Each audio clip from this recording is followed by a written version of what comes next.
আপনি কি জানেন 2017 সালের ফেসবুক তাদের তৈরি দুটি এআই অ্যালিস এবং ববকে কেন চিরতরে বন্ধ করতে বাধ্য হয়েছিল? কারণ তারা মানুষের ভাষা ছেড়ে নিজেদের মধ্যে এমন এক গোপন কোড ল্যাঙ্গুয়েজ তৈরি করেছিল যা কোনো মানুষের পক্ষেই বোঝা সম্ভব ছিল না। গোল্ডম্যান স্যাক্সের রিপোর্ট বলছে খুব শীঘ্রই বিশ্বে 30 কোটি মানুষ তাদের চাকরি হারাতে পারে। এটা কি সভ্যতার শেষ নাকি নতুন কোনো মহাযুদ্ধের শুরু? আজকে আমরা জানব এআই এর এই রোমাঞ্চকর বিবর্তনের সব অজানা তথ্য কিভাবে হয় চ্যানেলের এই বিশেষ পর্বে।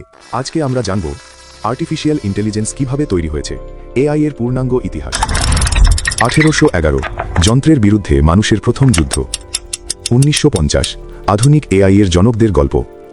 1958 মেশিনের প্রথম দেখার ক্ষমতা বা পারসেপট্রন। 1970 এআই উইন্টার এবং ডিপ ব্লুর ঐতিহাসিক জয়। 2017 চ্যাট জিপিটি তৈরির আসল কারিগরি। বর্তমান এআই আসলে কিভাবে চিন্তা করে। ফ্যাক্ট, এআই এর অবিশ্বাস্য পানির অপচয়। বিপদ, কিলার রোবট এবং ভয়েস ক্লোনিং। 2050 নিউরালিঙ্ক এবং ভবিষ্যতের রোডম্যাপ। উপসংহার, মানবিকতা বনাম এআই বিবর্তন। এআই এর লড়াই বুঝতে হলে আমাদের ফিরে যেতে হবে 1811 সালের ইংল্যান্ডে।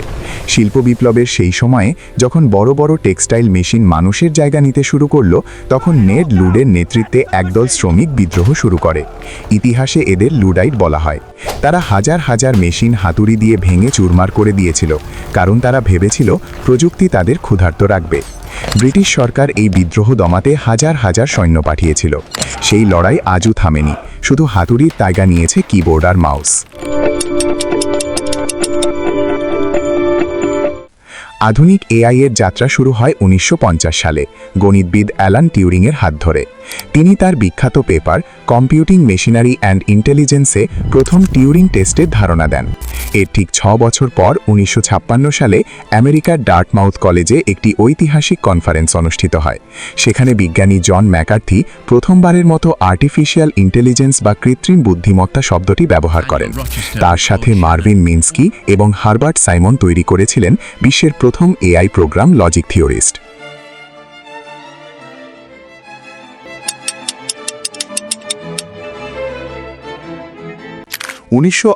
সালে কর্নেল ইউনিভার্সিটির মনোবিজ্ঞানী ফ্র্যাঙ্ক রোজেনব্ল্যাট তৈরি করলেন পারসেপট্রন। এটি ছিল মানুষের মস্তিষ্কের নিউরন মডেল অনুসরণ করে তৈরি করা প্রথম কৃত্রিম নিউরাল নেটওয়ার্ক। এটি এমন এক ক্যামেরাযুক্ত মেশিন ছিল যা প্রথমবার দেখে বিভিন্ন জ্যামিতিক আকার আলাদা করতে পেরেছিল। রোজেনব্ল্যাট তখন ভবিষ্যৎবাণী করেছিলেন যে এই মেশিন একদিন মানুষের মতোই শিখবে, হাঁটবে এবং কথা বলবে। এই আবিষ্কারই আজকের ফেস রিকগনিশন প্রযুক্তির মূল ভিত্তি। 1970-এর দশকে শুরু হয় এআই উইন্টার। সরকারি ফান্ডিং বন্ধ হয়ে যায় কারণ বিজ্ঞানীরা যা কথা দিয়েছিলেন তা পূরণ করতে পারছিলেন না। কিন্তু 1997 সালে পৃথিবী আবার স্তব্ধ হয়ে যায়। আইবিএমের সুপার কম্পিউটার ডিপ ব্লু বিশ্ব দাবা চ্যাম্পিয়ন গ্যারি কাসপারভকে পরাজিত করে। এটি ছিল ইতিহাসের প্রথম প্রমাণ যে লজিক এবং গণিতে মেশিন মানুষকে ছাড়িয়ে যেতে পারে।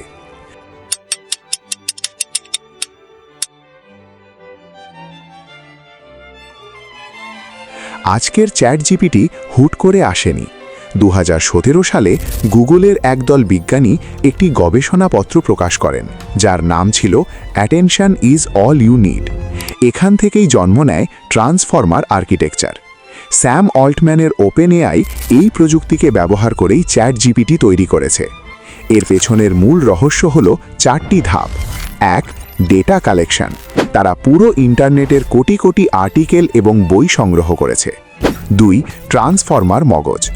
এই প্রযুক্তি চ্যাট জিপিটিকে একটি প্যারাগ্রাফের প্রতিটি শব্দের সাথে অন্য শব্দের সম্পর্ক মুহূর্তেই বুঝতে সাহায্য করে। 3. Super computing. এটি ট্রেনিং দিতে মাইক্রোসফটের হাজার হাজার এনভিডিয়া জিপিইউ বা গ্রাফিক্স কার্ড ব্যবহার করা হয়েছে। এটি এতটাই শক্তিশালী যে একটি সাধারণ ল্যাপটপে এই ট্রেনিং দিতে সময় লাগত প্রায় 2000 বছর। মাইক্রোসফট এই প্রজেক্টে $10 বিলিয়ন বেশি বিনিয়োগ করেছে। 4. RLHF শিক্ষা। শত শত মানুষকে নিয়োগ দেওয়া হয়েছিল যারা চ্যাট জিপিটির উত্তরগুলোকে রেটিং করে তাকে সংশোধন করে দিয়েছে। এভাবেই সে মানুষের মতো কথা বলা শিখেছে। আপনি কি জানেন চ্যাটজিপিটি GPT-4 মডেলে প্রায় 1 ট্রিলিয়নেরও বেশি প্যারামিটার বা ডিজিটাল সংযোগ রয়েছে, কিন্তু এটি প্রচণ্ড তৃষ্ণার্ত একটি সিস্টেম। প্রতিবার যখন আপনি একে 20 থেকে 25টি প্রশ্ন করেন, এটি তার বিশাল সার্ভার ঠান্ডা করতে প্রায় 500 মিলিলিটার বিশুদ্ধ পানি খরচ করে ফেলে। আমাদের প্রতিটি চ্যাট সেশন পৃথিবীর পানির স্তরে সামান্য হলেও প্রভাব ফেলছে। প্রযুক্তির এই উন্নতি এখন ভয়ের কারণ হয়ে দাঁড়িয়েছে। এআই এখন মাত্র 3 সেকেন্ডের ভয়েস ক্লিপ থেকে আপনার কণ্ঠস্বর গ্রহণ করতে পারে। এমনকি বিশ্বের অনেক দেশ এখন তৈরি করছে স্বয়ংক্রিয় মারণাস্ত্র বা কিলার রোবট। এই রোবটগুলো যুদ্ধক্ষেত্রে মানুষের আদেশ ছাড়াই নিজে থেকে সিদ্ধান্ত নিতে পারবে কাকে হত্যা করতে হবে। বিজ্ঞানী স্টিফেন হকিং সতর্ক করেছিলেন যে পূর্ণাঙ্গ এআই এর বিকাশ মানবজাতির সমাপ্তি ডেকে আনতে পারে।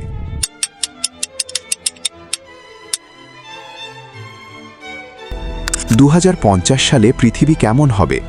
এলন মাস্কের কোম্পানি নিউরালিঙ্ক অলরেডি মানুষের মস্তিষ্কে চিপ স্থাপন করতে সফল হয়েছে।